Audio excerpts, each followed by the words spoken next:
인사이트를 찾아드립니다. 통찰을 연결합니다. 최고의 페이지. 오, 반갑습니다. 반갑습니다. 안녕하세요. 저는 책을 쓰고 기업에서 강의를 하는 소통과 공감 대표 유경철입니다. 네, 안녕하세요. 전 기업에서 강의를 하고 코칭을 하고 있는 관계 코치 전문가 백서령입니다. 네, 안녕하세요. 기업에서 컨설팅과 강의를 하고 있는 이병훈입니다. 만나서 반갑습니다. 네, 반갑습니다. 네. 이번 책은 뭐죠? 마흔에 읽는 소펜하우어. 요즘에 베스트셀러죠. 아, 요즘에 계속 1등 하던데요? 네. 요 책이요? 네, 맞아요. 한 수십만 권 팔렸는데 100만 권도 팔릴 수 있을 것 같아요. 네. 인기가 너무 많아서. 아, 이게 왜 인기가 있을지 오늘 한번 낱낱이 한번 분석해봤으면 좋겠습니다. 이런 식으로 나이대를 언급하는 게 유리한가 보다. 요즘은. 근데 약간 마흔이란 단어가 흔들리는 나이라서 그런 거 아닐까요? 멘토인 다음 책은 마흔을 타겟팅 해봐요. 근데 20, 30대들도 많이 읽는데요. 왜냐면 이게 되게 재미있는 게 뭐냐면 시작하기 전에 좀 흥미로운 건 이 소펜하우어라는 단어를 왠지 가지고 있으면 지적 허용이 그렇죠. 되는 철학자니까. 그렇죠. 그런 기분이지 않을까. 우선 근데 사실은 그 뭐 나 혼자 산다인가요? 그 연예인이 예, 그 누구죠? 하석진? 아, 네, 뇌생남. 네, 그분이 이렇게 나와서 이 책을 읽으셨대요. 아, 정말요? 그래서 읽었는데 노출됐고 그다음에 그 얘기를 하니까 전현무 씨가 나도 읽고 있다. 아. 그래서 한번 노출됐어요. 근데 그 다음부터 팔린 거예요. 사실은 그 전에는 이렇게 인기 없었고 그냥 인문학 책이었는데 철학 책이었는데 운 좋은 건 그러니까 운이 좋았어요. 아, 근데 나왔는데 책을 봤는데 너무 좋은 거예요. 그럼 나 혼자 산다의 제 책도 좀 누군가 진짜 많이 그 팔리죠. 그러면 정말 대박 났다. 우리 전현무 씨가 한번 부탁할게요. 박나래 씨도 괜찮고요. 혹시 이 이걸 듣고 계신다면 어쨌든 설명해 주세요. 네. 마흔에 읽는 소펜하우어는 지금 말씀하신 강용수 작가님이 지으셨고요. 고려대학교 철학 교수님으로 계시고요. 독일 비루츠부르크 대학에서 박사학위를 취득했다고 합니다. 일단 작가님의 소개보다는 아마 더 중요한 건 소펜하우어에 대한 소개지 않을까라는 이야기를 하면서 사실 소펜하우어는 우리가 잘 중고등학교 때 고등학교 때 배웠을 때 염세주의자라고 이야기를 하잖아요. 그래서 굉장히 삶에 대해서 고뇌를 많이 하는 철학자로 우리는 기억하고 있는데 소펜하우어는 이렇게 말합니다. 삶의 지혜는 즐겁고 행복하게 사는 기술이다 라고 이야기를 하거든요. 그래서 인생은 고해다라고 소펜하우어는 말하고 있지만 또 뭐 태어난 김에 살고 있다라고 표현하지만 행복에 대해서 이야기를 한 철학자라고 생각해 주셔도 괜찮을 것 같아요. 그래서 소펜하우어는 이 책에 있는 내용을 중심을 갈게요. 소펜하우어는 위로를 주지 않는다. 대신 삶의 지혜와 깨달음을 준다라고 이야기를 하는데 첫 번째 했던 말은 이런 말을 합니다. 행복은 자기 밖이 아니라 자기 안에서 찾는 것이다. 두 번째, 삶은 지혜다. 그리고 세 번째, 자신에게 집중하는 방법이 필요하다. 그리고 네 번째, 허영심을 버리고 자긍심을 가지는 방법이다. 그리고 다섯 번째, 두 번 다시 오지 않는 시간의 의미를 깨닫고 현명하게 사는 것이다 라고 이야기를 하면서 같은 말 아닌가? 같은 말이에요. 같은 말이에요. 사실은 그냥 행복하게 살자. 나도 좀 너무 많이 봤나 보다.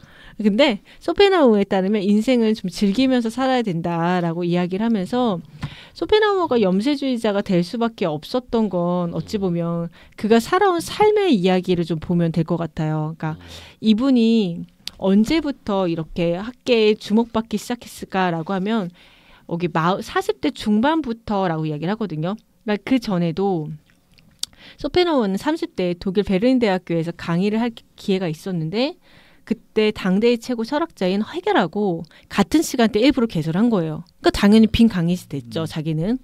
그래서 그 참담한 현실을 받아들여야 됐고 또 1839년에 그가 쓴 논문 인간 의지의 자유에 관하여라는 것으로 학술원에서 수상을 했는데 또 이때 뭔가 이분이 헤겔과 피에테를 비난했다는 이유로 뭐 수상한데도 실패하게 된 거예요. 그러면서 결국에는 학계를 떠나게 됐고 운둔한 삶을 살게 되었다는 거죠. 그러니까 삶이 얼마나 고난스럽겠어요. 얼마나 힘들었겠어요. 그러면서 점점 인정받은 게 40대 중반이고 그러면서 그 힘든 시간에 행복을 찾아내기 위해서 굉장히 애쓰고 노력했을 거라는 거죠. 그러면 밖에서 찾는 것보다 내 안에서 행복을 찾으면서 이것을 내가 살기 위한 어떻게 해야지 내가 지금의 삶을 살아갈 수 있을까를 고민하지 않으셨을까. 그래서 아마도 행복은 안에 있다. 물론 당연한 말이긴 한데 그런 말씀을 더 많이 나누신 것 같아요. 그리고 이분은 이런 말을 하죠. 산다는 것은 괴로운 것이다. 라고 이야기를 하면서 행복에 대한, 그러니까 내가 살아있는 순간 어떻게 행복을 쫓으며 살아가야 되는가에 대한 이야기를 하고 있는 분이 쇼펜하우어입니다. 그리고 이 내용을 잘 정리하신 분이 강용수 작가인 것 같으세요. 네. 저도 이 책을 보면서 그러니까 사실은 쇼펜하우어라는 그 철학자에 대한 관심이 있으니까 굉장히 거기에 대해서 기대를 많이 했는데 사실 이분이 굉장히 저는 그 쓰신 작가님이 굉장히 문장력이 좋은 것 같아요. 그러니까 쇼펜하우어에 대한 이 철학을 적절하게 딱 꽂혀놓고 자기 생각과 있는 내용들을 잘 조합을 시켰어요. 그러니까 보통 이제 이런 책을 보면 쇼펜하우어 이론들 쫙 다 놓고 거기에 약간만 가미만 하는데 이분은 그 흐름을 굉장히 재미있게 그리고 인생에 통찰해 줄 수 있는 그런 메시지들도 쇼펜하우어의 말을 인용하지만 그분 생각도 많이 썼어. 그런 면에서 되게 좋은 책이다. 그래서 읽기가 쉽다. 왜냐하면 철학책은 읽기가 어렵거든요. 근데 맞아요. 읽기가 되게 쉬워요. 그래서 아마도 지금 20, 30대들도 이거 많이 읽는 이유가 사실 그들이 느끼기에는 약간 좀 어려울 수도 있고 그들이 경험하지 못하는 것도 있을 수 있는데 아주 쉽게 풀었기 때문에 뭐 행복이라든가 고통이라든가 이런 것들을 되게 설득력 있게 풀었거든요. 그래서 저는 이 책이 잘 팔린 게 아닌가 싶어요. 그렇죠. 20대, 30대 분들 제가 강의를 하면은 그분들에게 가지고 있는 키워드가 요즘에 갓생살기거든요. 그렇죠. 인생 행복하게 살아야 되는데 그 행복에 대한 기준이 지금 너무나 넘쳐나는 거예요. 그러니까 SNS 나 요즘 힘드니까 잠깐 집에서 쉴까라고 해서 집에서 한 몇 시간 자다 일어나서 SNS를 보니까 친구들은 이 시간에 러닝을 하고 있거나 이 시간에 맛집을 가고 있는 거예요. 그렇죠. 그러면 내가 지금 갓생을 살지 못하고 나는 불행에 빠져 있는 건가라고 나 자신을 돌아본다라는 거죠. 그래서 이들에게 갖고 있는 갓생의 의미를 조금 더 어떻게 하면 내가 갓생을 살 수 있을까가 되게 많이 꽂혀져 있는 것 같아요. 갓생. 열심히 부지런히 사는 거죠. 그렇죠. 열심히 부지런히 살면서 내가 행복하게 사는 것. 이걸 갓생으로 제가 기억하고 있거든요. 그러면 이제 여기 행복 얘기 많이 나오니까 우리가 보통 인생에서 우리가 왜 삽니까라고 얘기하면 행복 얘기 많이 하잖아요. 그럼 이제 행복에 대해서 한번 얘기를 해볼 건데 쇼펜하우어 제가 읽어드릴게요. 저기 나온 행복에 대한 얘기인데 쇼펜하우어가 말하는 행복의 핵심은 쾌락을 추구하는 것이 아니다. 인생을 즐긴다는 말의 의미를 잘못 이해하면 안 된다. 행복은 고통을 줄이고 피하고 견디는 것에 있다. 성공, 부, 명예 등을 얼마나 얻었는가 보다 세상의 고뇌를 어떻게 바라보는가의 관점이다. 행복에 대해 쇼펜하우어는 본능의 관점에서 환상이자 이룰 수 없는 망상이라고 봤다. 우리가 살아가는 모습은 마치 인생이라는 기차가 기관사 없이 이성이에요. 삶에 대한 욕망, 동력에 이끌려 달려가고 있는 것과 같기 때문이다. 우리의 삶은 정신이 이끄는 것이 아니다. 충동에 떠밀려 간다. 이렇게 막 쭉 나오거든요. 근데 저는 이거 보면서 이 쇼펜하우어가 염세주의라고 아까 했지만 처음에 염세주의를 했지만 나중에 행복을 되게 추구했거든요. 근데 이분은 행복은 망상이다. 고통스럽지 않으면 행복이라는 거예요. 그러니까 우리가 착각하는 게 뭐냐면 난 내가 행복하려면 그래서 뭐 맛있는 음식을 먹고 뭐 좋은 데를 가고 좋은 사람을 만나고 뭐 이런 것들을 하면서 막 행복감을 느끼는 이런 것을 보통 사람들이 행복이라고 하잖아요. 아까 얘기했던 인스타나 이런 페이스북에서 사람들이 뭐에서 오마카세 먹으면 야 20만 원짜리 먹는구나 행복하겠다 이런 걸 부러워하잖아요. 근데 실제 그걸 먹는 사람은 어떨까? 그 순간은 물론 행복할 수 있지만 그걸 먹기 위해서 이 사람은 어떻게 했을까? 근데 그런 것이 진짜 행복이 아니라는 거예요. 이 쇼펜하우어 얘기는. 그래서 우리가 행복을 그런 거에서만 초점을 맞추게 되면 나중에 공허해진다는 거예요. 어떻게 생각하세요? 행복. 저도 약간 비슷한 생각하는데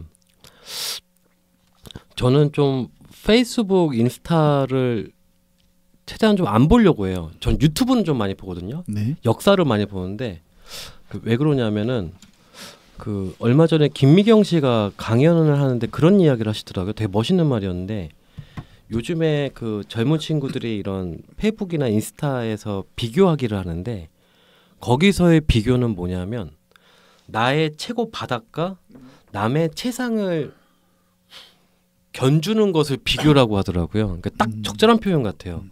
누구도 내 페이스북이나 인스타에 내가 뭐 찌질하고 한 것들을 올리진 않잖아요. 그쵸. 항상 뭔가 가장 밝을 때, 가장 정점에 있을 때 있던 것들을 올리지. 근데 지금 그 핸드폰으로 보고 있는 나는 집안에서 잠옷 하나, 팬티 하나 입고 라면 하나 끓여 먹으면서 이걸 보고 있단 말이죠. 어떻게 보면 나는 나를 보고 있는데 나는 그 사람의 진짜 모습을 보는 게 아니라 최고 정점일 때의 모습만 보고 있는 거잖아요. 맞죠.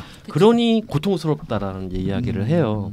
그래서 행복하려면 저는 그런 인터넷이나 이런 거에서 비교 이런 것들을 좀 절대 하면 안 되고 좀 다른 쪽에서 좀 약간 생활 습관을 바꾸는 것부터 시작을 해야 좀 더 행복과 가까워지지 않을까 그런 생각이 좀 들었습니다. 백수 선생님 어때요? 네. 좀 SNS 많이 보시니까 중독자죠. 그럼 행복에 그걸 보면 행복해요? 저는 뭐 SNS를 보고 행복하다 뭐 그런 것보다는 만족감이죠. 저는 SNS 볼 때 거의 보는 게 강아지거든요. 강아지요? 네, 저는 강아지 SNS를 계속 보고 있기 때문에 이제 강아지 뭐 손, 발 막 이렇게 주고 막 주인이 이러잖아요. 또는 강영욱 씨가 하는 세상 그 강아지 뭐 강아지 인터뷰 페이스북 인스타에 나와요. 네, 서치로 나와요. 그래서 검색을 강아지로 하면 나오겠죠. 저는 알고리즘이 거의 알고리즘 70%가 강아지예요. 아 진짜요? 그렇게 강아지 좋아하는지 몰랐네. 네, 그래서 저는 알고리즘이 강아지이기 때문에 강아지 키워야겠다. 강아지 키워야겠다. 난 그 정도인 줄 몰랐어. 현실적으로 그렇게 강아지를 지금 키울 수가 없어서 저의 알고리즘은 강아지이기 때문에 그래서 저는 알고리즘 보면서 굉장히 그럼 행복해하는. 강아지 예쁜 강아지를 잘 키우고 있는 사람을 보면 부러워요? 너무 부럽죠. 근데 또 너무 부러운데 그 보면서 현실적으로 내가 이걸 키우면 내가 고통스러울 거라 알기 때문에 엄청 부럽진 않아요. 그냥 이 영상을 보면서 저는 만족하는 건데 행복에 대한 이야기를 잠깐 하셨는데 네. 근데 저는 요즘에 어제도 친구들하고 이런 술 한잔 마시면서 이런 얘기를 했는데 꼭 행복해야 하나? 라는 질문을 했어요. 그러니까 친구가 이 말 하더라고요. 쇼펜하우네? 왜 살아? 그러니까 어떻게 살아가는 게 행복이야? 라고 친구가 묻더라고요. 그래서 저는 뭐라고 했냐면 태어났으니까 그냥 사는 거야 라고 말을 했거든요. 그 친구가 되게 슬프게 바라보는 거예요. 근데 그냥 사는 거야 라고 말을 했는데 그냥 사는 거죠. 그냥 사는 건데 우리가 행복이라는 이 단어에 집착하기 시작하면서 행복해야 돼가 되는 것 같아요. 그러니까 70년대, 80년대, 90년대까지만 봐도 이 행복이라는 단어가 크게 부각된 적이 없거든요. 그러니까 제가 한 30대 초중반부터 이런 단어가 계속 나오면서 자존감, 행복 이런 단어가 나오면서 이게 없으면 꼭 내가 불행한 사람처럼 치부되는 이 사회적 현상인 것 같아요. 근데 이런 단어를 지우고 그냥 내 삶을 바라보면 그냥 나는 괜찮거든요. 근데 이 단어가 들어오면 비교를 하지 말아야 돼. 고민되게 돼요. 그렇죠? 비교가 문제. 비교를 너무 많이 하게 됐어. 그러니까 이 단어가 들어오면 내 삶에 대해서 잘 살고 있나라는 고민을 하게 되는데 이 단어를 내 삶에서 빼면 나는 그냥 정말 괜찮게 살고 있거든요. 그래서 저는 그냥 태어났기 때문에 그냥 사는 거다. 그 삶 속에서 그냥 즐겁고 힘들고 어렵고 이런 게 있는 건데 뭐 그렇게 이 단어에 집착해야 되나 라고 생각을 어저께 얘기했다가 친구들한테 한마디 들었죠. 왜요? 너무 우울한 거 아니냐. 근데 저는 그게 딱 저한테 맞는 적정한 단어인 것 같아서 네. 그래서 행복이라는 단어에 저는 그렇게 생각을 합니다. 집착하지 말자. 좋습니다. 저는 근데 여기서 행복이 나왔으니까 또 불행도 있잖아요. 그렇죠. 그래서 또 쇼펜하우어가 얘기한 거에 대해서 불행에 저는 공감이 되는 게 있어서 한번 읽어드리면 쇼펜하우어는 불행의 두 가지 원인으로 고통과 권태를 꼽는다. 가난한 사람은 돈이 없어서 고통에 시달린다면 돈이 많은 사람은 넘쳐나는 돈을 어떻게 사용해야 할지 몰라서 삶의 권태를 느끼는 것이다. 쇼펜하우어는 이렇게 말했다. 인간의 행복을 가로막는 두 가지 적수가 고통과 무료함인데 우리의 인생이란 이 두 가지 사이를 오가는 것이라고 할 수 있다. 외적으로는 궁핍과 결핍이 고통을 낳는 반면 안전과 과잉은 무료함을 낳는다. 제가 공감한 게 이거거든요. 예를 들어서 돈이 없어요. 그렇죠? 네. 그럼 그건 좀 고통스럽잖아요. 그건 당연하잖아요. 그건 당연하죠. 먹고 싶은 것도 못 먹고 사고 싶은 것도 못 사고 그냥 인생이 피폐해. 근데 돈이 너무 많은 사람들도 고통스럽다잖아요. 근데 우리는 그걸 이해 못하잖아요. 왜 고통스러워? 이해하시잖아요, 유경철 대표님. 아니 돈이 많지가 않아서 정말 많은 사람 우리가 얘기하는 뭐 50억, 100억 이런 사람들. 근데 이런 사람들은 삶의 권태를 느낀다는 거예요. 왜냐하면 보세요. 내가 뷔페집을 가요. 뭐에서 신라호텔 파크뷰로 갑니다. 뭐 20만 원. 너무 좋잖아요. 나 이 팥큐브 이번 주에 가네. 맛있겠다. 기대하잖아요. 이거 약간 행복감이에요. 그렇죠? 그거 먹어요. 물론 먹고 난 다음에 어때요? 엄청 배 터지게 먹었어. 어때요? 다 먹었어. 짜증나잖아요. 사실 저는 그런 경험이 많거든요. 뷔페 한때 좋아해가지고 그러면 가끔 가니까 너무 많이 먹는 거예요. 이거 어떻게 보면 10배를 먹죠. 보통 한 끼. 그러면 먹을 때는 처음엔 좋았는데 이걸 한 2시간 정도 먹고 나면 나중에 후회해요. 아, 왜 이렇게 많이 먹었지? 아, 이거 그래도 아니야. 그래도 오랜만에 왔으니까 먹어야 돼. 비싼 거야. 근데 고통스럽고 다음 날까지 영향을 주기도 합니다. 그렇죠? 이게 왜 하냐면 예서 부자들은 그런 뷔페를 그렇죠? 그냥 일상으로 먹을 수 있잖아요. 근데 그런 게 행복이 아닐 거예요. 그리고 너무 넘쳐나기 때문에 그들이 생각하는 행복은 이런 거 우리가 생각하는 행복이 아니라 좀 다른 차원일 것 같아. 좀 자극적인 것이. 그러니까 뭐 보통 부자들이 연예인들이 뭐 마약하고 이런 것도 어떻게 보면 더 이상 이룰 게 없으니까 그런 거 할 수도 있는 것 같아요. 왜 저 자극적인 거 원하니까. 뭐 그런 것도 있을 수 있고. 그래서 이 소편이가 얘기한 고통과 권태인데 이 두 가지 특히 뭐 가난하든 부자든 간에 누구나 고통 불행할 수 있고 이걸 어떻게 적절하게 하느냐가 저는 되게 중요한 포인트인 것 같은데 거기에 또 하나 얘기한 게 있죠. 네. 그거에 대해서. 일단 이거 어떻게 생각해요? 이거 먼저 얘기해 주세요. 제가 좀 방금 하셨던 얘기한 거. 예. 저는 불행, 예. 고통과 권태. 강의도 비슷한 것 같아요. 넘쳐나도. 강의가 저도 이렇게 2년 전인가 이렇게 매일 강의했던 시절이 있었는데 그때는요 강의가 재미가 없더라고요. 그러니까 그렇게 하고 싶었던 강의인데 매일 막 7시간씩만 강의하니까 그쵸. 막 맞아요. 그랬던 것 같아요. 천했던 것 같아요. 근데 요즘은 강의하면 너무 재밌어. 너무 재밌어. 그 정도 없나 보죠? 아니 컨설팅이랑 병행하잖아요. 저는. 아니 그 요즘에는 그래서 저는요 강의가 너무 많아도 독이 될 수 있겠구나. 적정한 게 좀 맞는 것 같아요. 저도 그건 공감. 저도 한때 그런 적이 있었는데 몇 년 동안 정말 긴 강의를 뭐 매일 하게 되면 제가 그때 어떤 생각이 드냐면 와 이러다 죽겠다. 그리고 굳이 이렇게 살아서 뭐하지? 그래서 제가 한 게 또 여행이었거든요. 그래서 그거의 도피처로 떠난 게 여행이었어요. 여행을 가면 일단 강의를 안 하잖아요. 그리고 그 시간은 내가 쉴 수 있으니까 그게 반복됐는데 그건 제 이해예요. 제가 이게 아까 찾았어요. 제가 이제 시간 좀 벌어드렸어요. 쇼펜하우어가 말하는 행복한 사람이란 다른 사람에게 손버리지 않을 정도의 재산이 있고 여가 시간에 누릴 수 있는 뛰어난 정신력의 지닌자다. 우리도 행복을 위해서는 물질적인 결핍이 없어야 할 뿐만 아니라 권태, 따분함, 지루함을 충분히 견딜 수 있는 지혜가 필요하다. 이렇게 행복에 대한 결론을 내렸어요. 왜냐하면 일단은 경제적인 건 적당한 정도 수준. 그러니까 뭐 누가 손을 안 벌 정도면 내가 충분히 뭐 사고 싶은 거 그쵸. 사고 먹고 싶은 거 먹고 뭐 가고 싶은데 가고 이런 정도죠. 근데 뭐 그게 쉬운 건 아니에요 사실. 적당한 이 적당한 게 어느 정도는 모르겠지만 상당할 것 같아요. 멘토님은 좀 적당히 상당할 것 같아요. 네? 많이 상당. 아니에요. 이병호 소장님은 진짜. 그리고 결핍이 없어야 하는데 권태, 따분함, 지루함. 그러니까 이런 걸 견딜 수 있는 지혜인데 저는 여기에서 약간 취약한 것 같아요. 그래서 약간 권태롭거나 약간 지루한 걸 좀 못 참는 스타일이에요. 예, 제가. 그러니까 저는 그럴 때 얘기한 것처럼 불행함을 느껴요. 불행함을 느껴요. 그러니까 너무 권태로울 때 정말 할 게 없다. 근데 그런 경우가 별로 없긴 한데 일단은 뭔가를 찾아. 그리고 뭔가 계속 하고 있어. 근데 이런 것들이 사실은 굉장히 스트레스나 피곤함을 주긴 해요. 그래서 그럴 때 약간 우울감을 느끼죠. 그러면 저 질문 하나 드려도 돼요? 네. 얼마 전에 모 선배 강사님한테 전화가 한 번 왔었는데 네. 강의가 되게 없나 봐요 요즘에. 네. 그러면 아까 그랬잖아요. 불행의 두 가지는 그 고통, 부족으로 생기는 그쵸. 고통과 너무 권태. 넘쳐나서의 권태라고 하셨는데 강의가 없어서 그러셔요. 그분은 부족으로 인한 고통일까요? 아니면 지금 이 시간이 너무 권태로운 거예요? 아니죠. 할 게 그분은 없어서. 돈이죠. 그러니까 보세요. 행복을 하려면 손을 벌릴 정도의 재산인데 그분이 돈이 원래 많으신 분이면 사실 별 걱정 안 할 것 같아. 그러니까 내가 지금부터 일을 안 해도 그냥 평생 먹고 살 정도의 재산이 있거나 고통이구나. 그러면 이분은 괜찮아요. 아예 뭐 먹고 살 거 있는데 근데 그래서 지금 내가 일을 안 하면 그러니까 내가 지금 하고 있는 수준을 유지 못할 것 같아. 그렇잖아요. 줄여야 될 거 아니에요.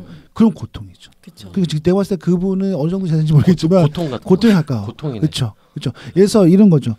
그 아까 권태라 같은 건 뭐냐면 내가 다 이뤄냈어 이제. 너무 잃어서 뭐 돈도 많고 여건도 너무 좋고 그럼 솔직히 할 게 없잖아요. 그러면 권태감을 느끼겠죠. 그럼 그게 행복하지 않죠.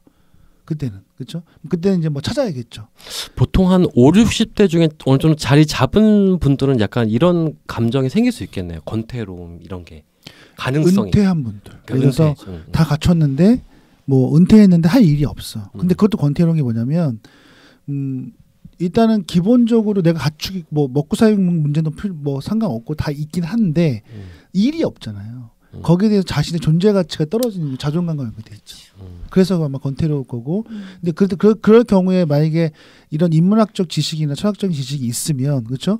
저 같은 경우에 만약 저 같은 생각이면 저는 뭐 제 취미 생활을 더 열심히 한다든가 뭐 책을 읽거든가 아니면 어떤 모임 같은 걸 만들어서 재미있게 뭔가 내가 또 더 하고 싶은 다른 것들을 만들어 갈 것 같아요. 그러면 권태로움은 없죠. 왜? 활동을 하니까. 그렇죠? 그래서 그런 것들 하는 거는 하고 싶어요. 개인적으로는. 근데 이제 아까 이것처럼 그렇게 되려면 손버리지 않을 정도의 경제력을 유지해야 되니까. 근데 그거는 사실 사람마다 기준이 다르긴 하지만 그 정도를 달성하기 위해서는 사실 일을 또 계속 해야 되잖아요. 그쵸. 그런 것들에 대한 갈등이 있죠. 어떠세요? 박소연님? 저는 이게 문장 생각을 해봤는데 네.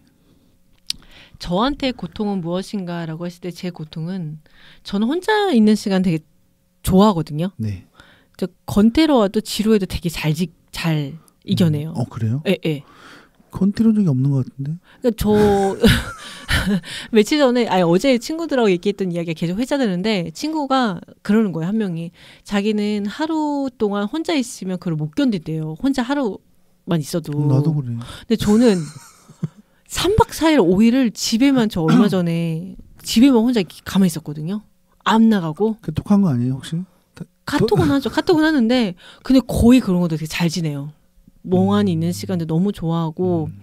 근데 저한테 고통은 뭐냐면 강의가 딱 끝나고 났는데 뭔가 강의가 되게 잘 끝났어요. 예를 들면 또는 아니면 강의가 되게 잘 안 끝났어요. 그러면 저는 누구랑 전화 통화를 해서 이 마음을 풀고 싶어요. 근데 이 전화를 할 사람이 없다? 그땐 저는 고통이에요. 저의 고통은. 근데 있잖아요. 많이. 다 친구들이 그때는 직장에 있으니까요. 제가 강의 끝나는 시간이 직장에 있는 경우 있고 결혼한 친구들 많으니까 이제 음식 준비하는 친구도 있고. 멘토님한테.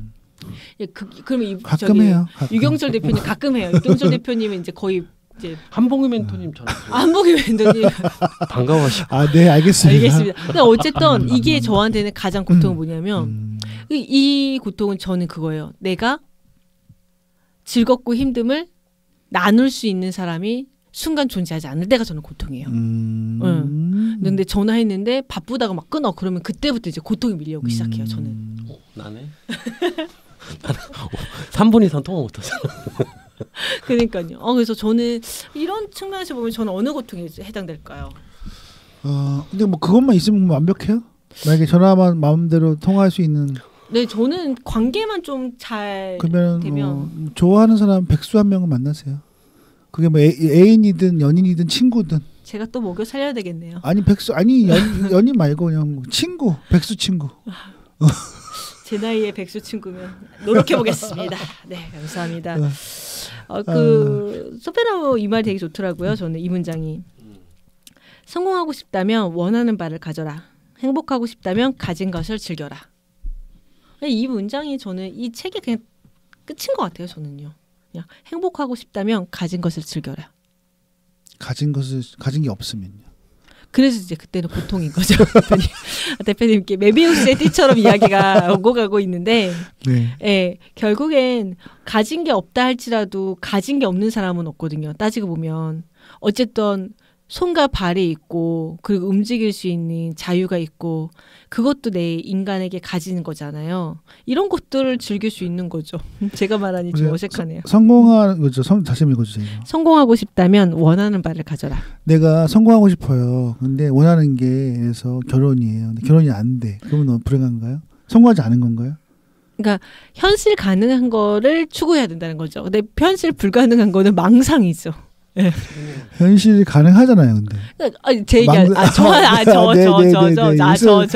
백수장님. 고맙습니다. 감사하고요. 네. 제 결혼하고 가지세요. 결혼하고 싶다면 뭐 제가 듀오에 가입을 하던 어디에 가연에 가입을 하든 해서 그거를 쟁취하겠지. 근데 저는 그게 성공이 아니구나. 네, 원하는 바는 아니라서. 휴, 잘 넘어갔네요. 네. 저는 요 책 보면서 건강 얘기 나왔었죠. 건강, 행복. 저는 그게 제일 중요한 것 같아요. 저도요, 맞아요. 전 건강이 제일 중요한 것 같더라고. 이 책 다 보니까. 여기서 다 소용없어. 똑같이 나오잖아요. 건강 얘기하면서 그 얘기 나오잖아요. 인상적이던 게, 그러니까 뭐였더라? 그러니까 건강하지 못한 부자보다 건강한 거지가 낫다. 난 그 말 약간 좀 역설적인데 맞는 것 같기도 한데 맞는 얘기예요. 아니 나 너무 맞는 얘기야. 난 너무 맞는 얘기야. 그러긴 한데 건강한 거지는 싫어 근데. 지금 보세요. 그래도 건강한 거지가 낫죠. 돈이 막 너무 많은데 난 병원에 누워 있는데 그 돈을 가족만 쓰고 있어. 가족들이 가져가려고 막 응겨고 그리고 나 병문안 왔는데 막 내 카드로 백화점 쇼핑했다 그러면 너무 극단적이지만 건강한 거지는 재생할 수 있으니까 그쵸. 건강하니까 뭐 다시 노력해서 그렇죠 일할 수 있으니까. 근데 그쵸. 이제 병든 부자는 진짜 의미가 없는 거야. 내가 100억 있으면 뭐해? 진짜 말한 것처럼. 그래서 내가 여행을 가는 이유가 내가 나중에 정말 몇십억 있으면 뭐해요. 근데 뭐 여행 갈 힘이 없어. 그냥 집에서만 텔레비전 봐야 돼. 너무 불행할 것 같아. 그래서 차라리 그 늙음 되기 전에 지금 약간 건강할 때 더 다니는 거예요. 행복하기 위해서. 그렇죠? 행복하세요. 저는 좋습니다. 난 멘토님 되게 재밌게 잘 사시는 것 같아요. 제가 아는 분 중에서 가장 즐거운 제일 재밌게 사는 것 같아. 어제도 무슨 산에 가 계시더라고요. 어제? 어제 인스타 보니까 어떤 산에 있더라고요. 뭘 어제요? 네, 엊그저께인가 어제 어떤 산에서 등산? 네. 모르겠어요. 이렇게 동영상 찍어서 올리시더라고요. 네. 아무튼 갔다 왔어요. 바다로. 네? 바다 지겹지 않아요? 속초 여행? 아니 여행도 작작 지경이 이거 보세요. 여행이 왜 좋으냐면 그러니까 뭐 내가 우리 특히 국내 같은 경우는 대부분 가봤어요. 사실 그래서 뭐 제주도도 뭐 100번 간 것 같고. 그러니까. 근데 뭐 나는 새로운 걸 보기보다는 그러니까 좋아하는 것들 봐도 괜찮은데 가서 새로운 맛집도 있고 맛있는 음식도 먹을 수 있고 만약에 사람이 있다면 뭐 좋은 사람이랑 간다면 그 사람과 대화할 수 있고 그렇죠? 그리고 뭐 똑같은 바다를 봐도 뭐 일출 뭐 얼마나 많이 봤겠어요. 근데 내가 그 순간에 느끼는 느낌이 달라. 일출을 보면서 올해는 어떻게 이런 생각이 달라. 그러니까 저는 그래서 가는 것 같아요.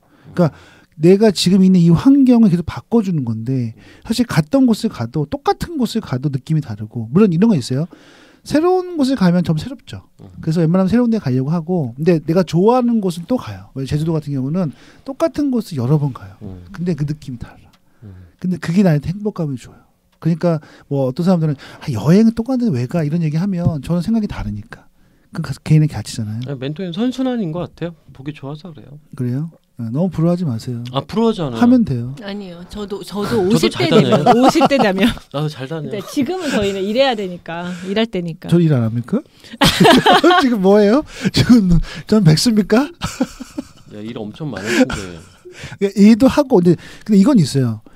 그 누가 그 얘기했는데, 그러니까 여행이나 이게 어떻게 보면 소비잖아요. 소비. 네. 어쨌든 뭐 큰 돈이든 작은 돈이든 소비인데 어떤 내 지인이 일을 너 왜 이렇게 열심히 해 그랬더니 나는 여행 다니기 위해서 일하는 거야 이렇게 하더라고요. 그러니까 물론 이게 주객이 바뀐 느낌이 있는데 내가 돈을 벌어야 내가 투자할 수 있는 거잖아요. 소비할 수 있잖아요. 그러니까 열심히 일할 수 있다는 거예요.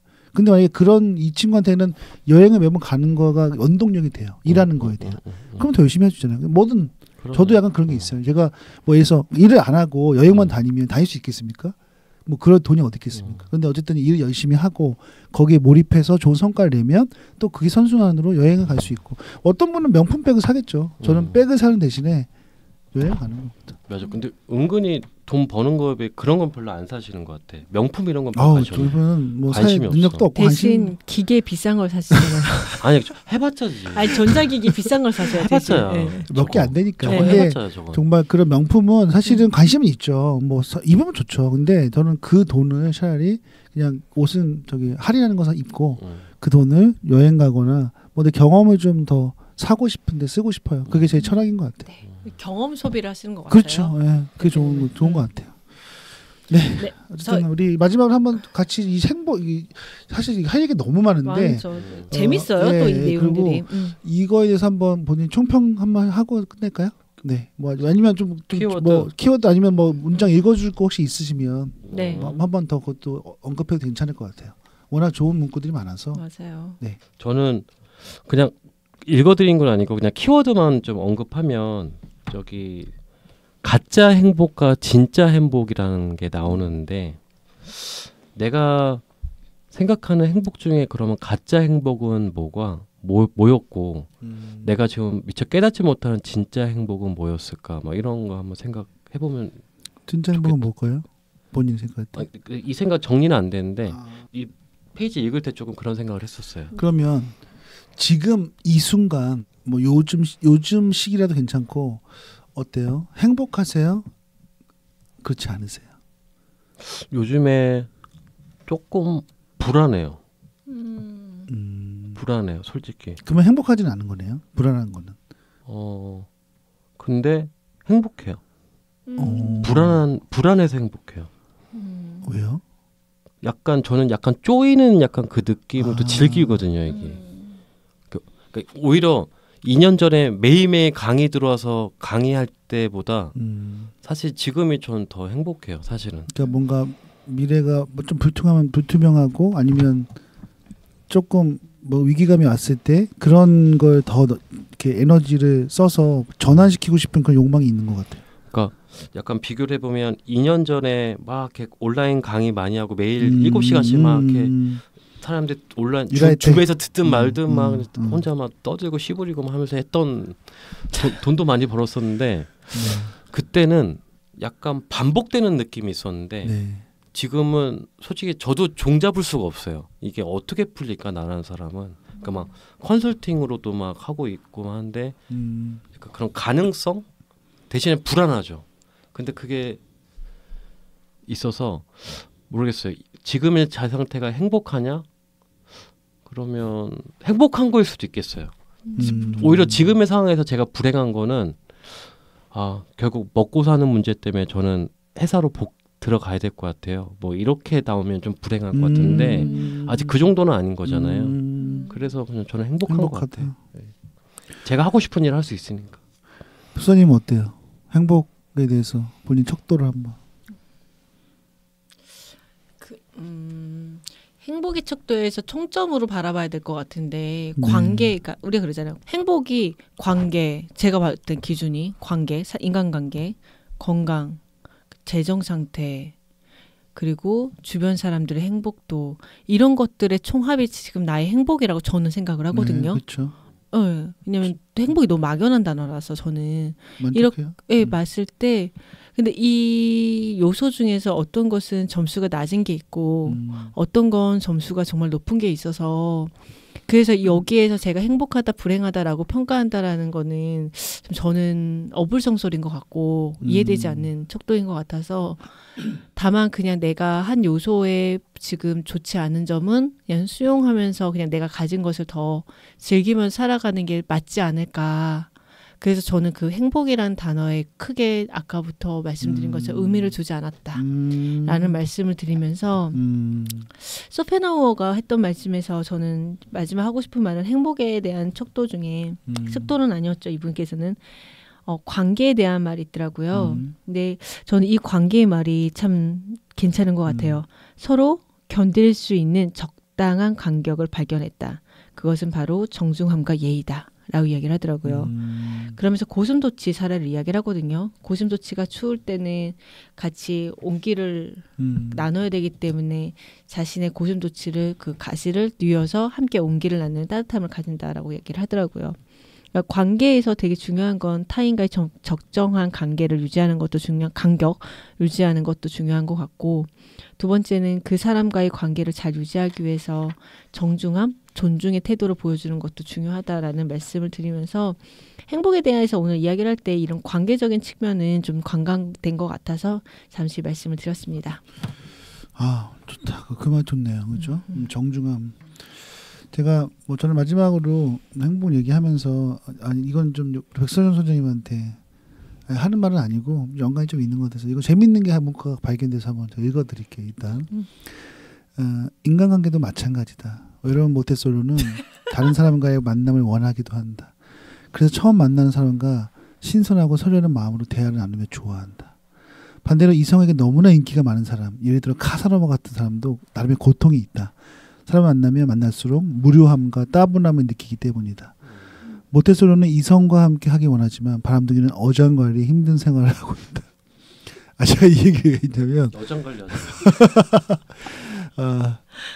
그러니까 누구나 고통이 있고, 그러니까 우리가 바라는, 그러니까 사실은 우리가 부러워하는 어떤 사람들도 그렇죠. 그래서 막 이게 모태솔로는 카사노바가 부럽겠죠. 여도 엄청 많고 막 와, 얼마나 좋겠어. 근데 카사노바도 고통이 있다는 거예요. 그렇죠. 그러니까 인간은 누구나 극과 극이 아니라는 거죠. 누구나 내가 선망하는 사람들도 내가 모르는 고통이 있고 그 고통은 그 사람이 봤을 때는 모태솔로가 느끼는 고통과 동일하다는 거예요. 그래서 행복함을 내가 누구를 부러워하지 말고 있는 그대로를 아까 얘기했던 있는 그대로를 내가 행복감을 느끼고 지금을 만족하는 거 이게 제일 좋은 것 같아요. 저도 사실 질투심, 뭐 부러움, 비교 이런 거 있어요. 왜냐하면 SNS를 보면 사실 뭐 굉장히 잘 하는 사람도 있고 더 막 하는 사람도 있잖아요. 그리고 막 좋은 데 가는 사람도 있고 그러면 인간이기 때문에 부러움을 느낍니다. 그래서 내 나 스스로를 막 자책하기보다는 이 사람 대단하다 생각이 들면서 부러움을 느끼죠. 그렇죠. 근데 그렇게 올린 사람은 그런 게 또 없을까요? 지금 말한 것처럼 있을 거예요. 저도 마찬가지죠. 어떤 사람은 제가 올린 어떤 사진에 부러움을 느낄 수 있겠죠. 그렇죠? 근데 저도 고통이 있어요. 그러니까 나는 안 부러워. 나도. 아니야, 너무 부러워해. 그러니까 그런 것들을 생각하면서 우리가 행복을 너무 거창하게 생각하지 말고 저는 그 예전에 어떤 우리 그 서홍국 교수가 한 그 행복 책에 대해서 제가 되게 인상적이었던 게 있는데 뭐냐면 그거거든요. 서홍국 교수가 가장 행복한 순간이 언제냐 그거에 대해서 얘기한 게 가장 좋아하는 사람과 그렇죠?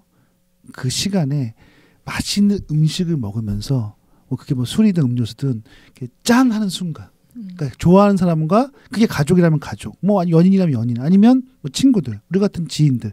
그러면 그 순간을 딱 느끼면서 맛있는 음식을 먹으면서 느끼는 그 순간이 행복이라고 했거든요. 저도 이제 그 생각을 많이 해요. 그래서 순간순간에 누리라는 거, 그럼 어떻게 누리라는 거야? 그런 걸 누리라는 거죠. 그래서 자주 이벤트를 갖고 뭐 약속도 하고, 그렇죠? 가족들과 많이 지내고 맛있는 것도 먹고 뭐 여행도 가고 그러면서 그 순간이 이게 쌓이면 그게 누적 축적이 돼서 결국 행복이 커지는 게 아닌가라는 생각이 듭니다. 네, 저는 여기서 마치도록 하겠습니다. 네, 감사합니다. 여기까지 할까요? 네, 좋습니다. 인사이트를 찾아드립니다. 통찰을 연결합니다. 최고의 페이지. 감사합니다. 감사합니다. 안녕히 계세요. 다음에 뵙겠습니다.